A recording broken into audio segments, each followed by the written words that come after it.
Well, hello everybody. It is such a beautiful day. Yes, it's fall. We're heading into winter. The time changes next weekend. But I mean, I've got my sleeves rolled up. I don't really need this. It's out of habit now because of the season. Air conditioning next door was just running. It's that false summer, false spring that you get just before it turns cold. Next Wednesday, I think, is supposed to be the coldest day of this fall season. The day I'm moving. It's all right.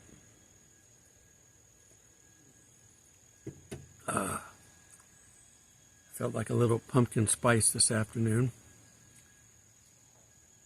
Okay, so we're in the season. We've been talking about it. That's all everybody's talking about. We have a war going on. That's part of the season. So are you rapture ready? Is my title. Well, to be rapture ready, there are two stages. First, you have to be a Christian. Can you say Jesus Christ is my Lord and Savior? If you can say that, great, God bless you. You're on the right track.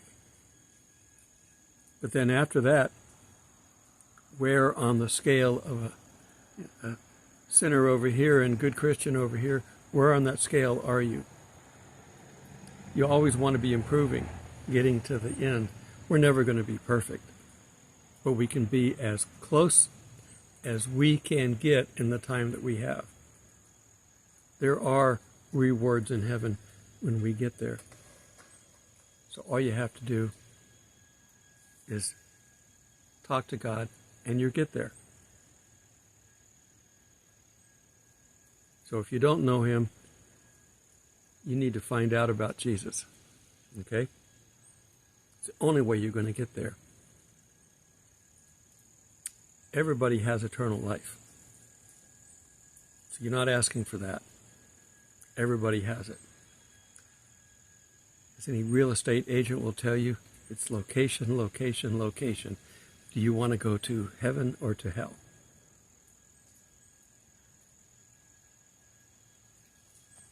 So, if you've talked to him and he's put you on the right path, keep doing what you're doing.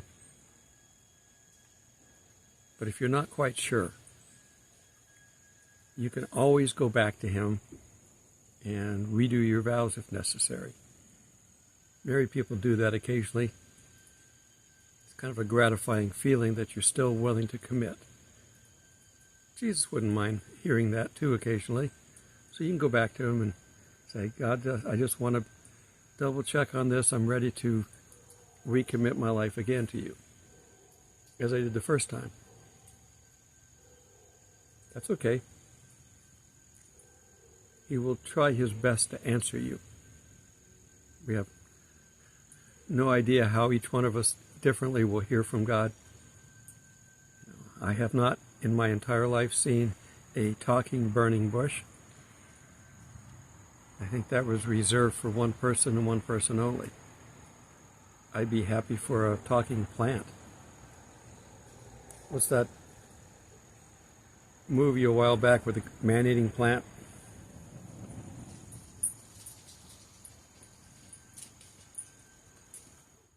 Okay, I had to let the dog out, and the cat door has a lock on the in and the out, and so they can't get outside.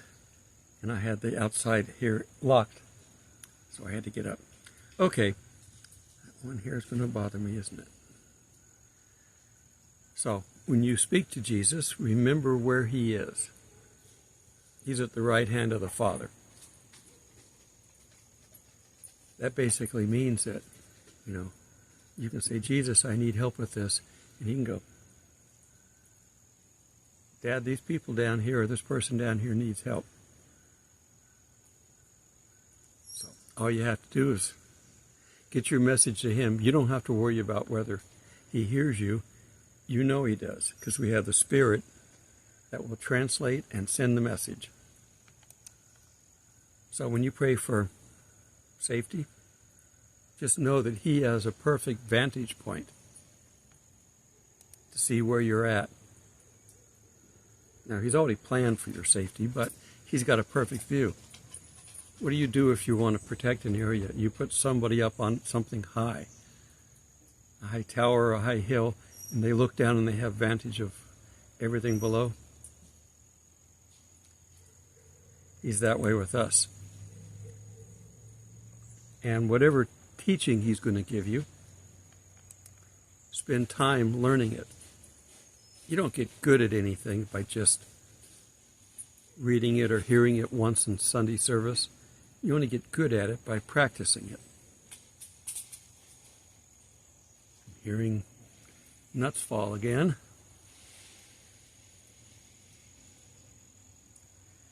Okay, so, whatever you're going to do in life, it applies.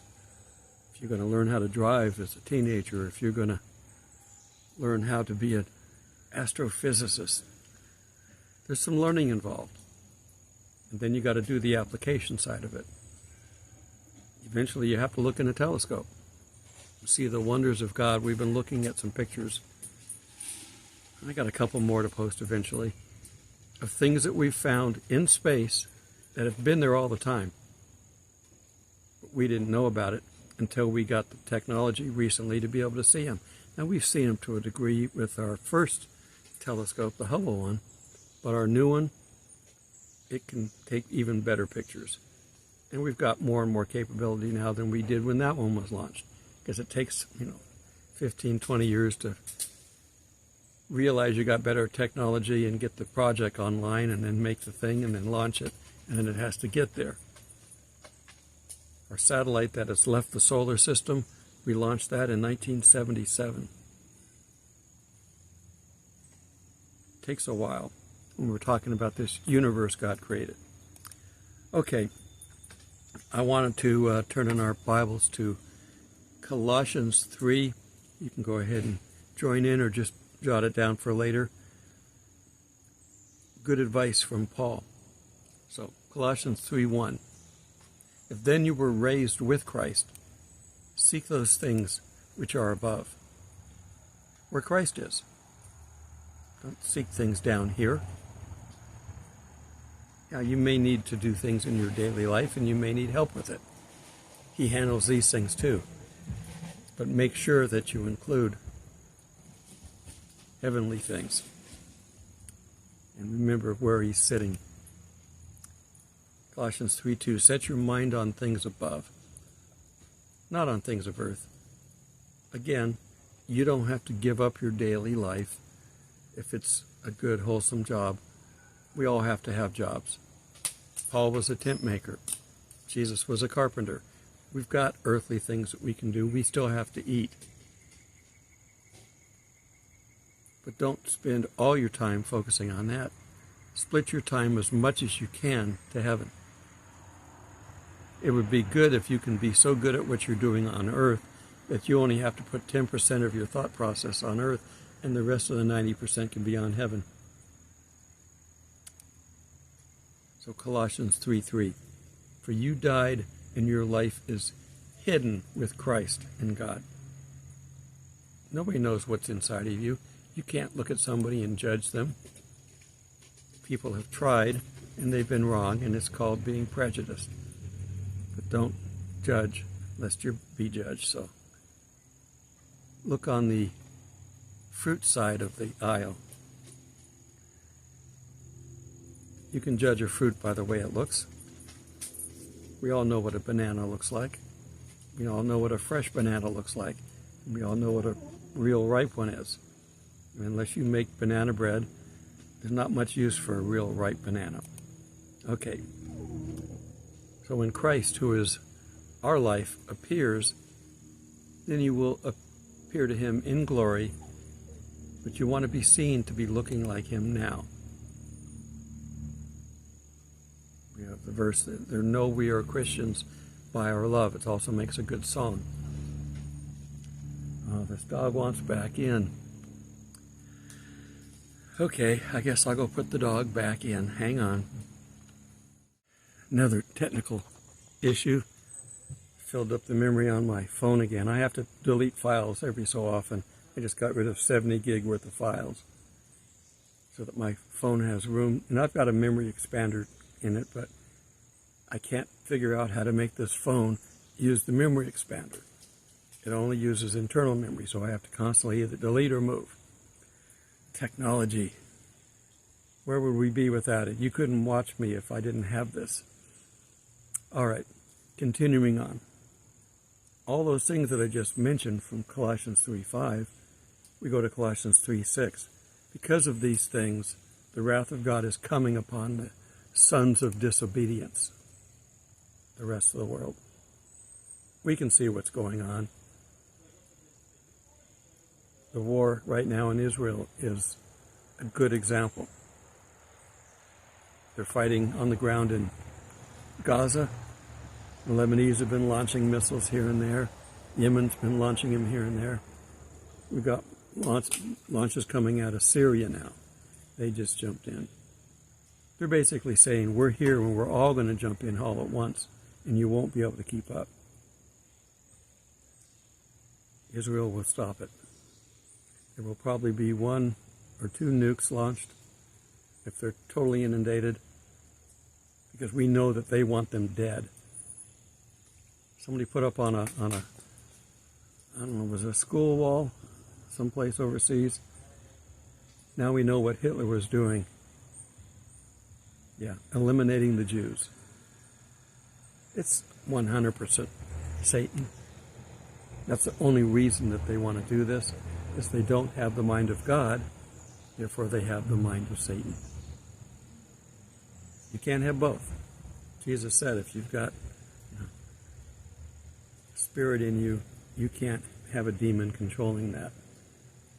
That would be a country divided.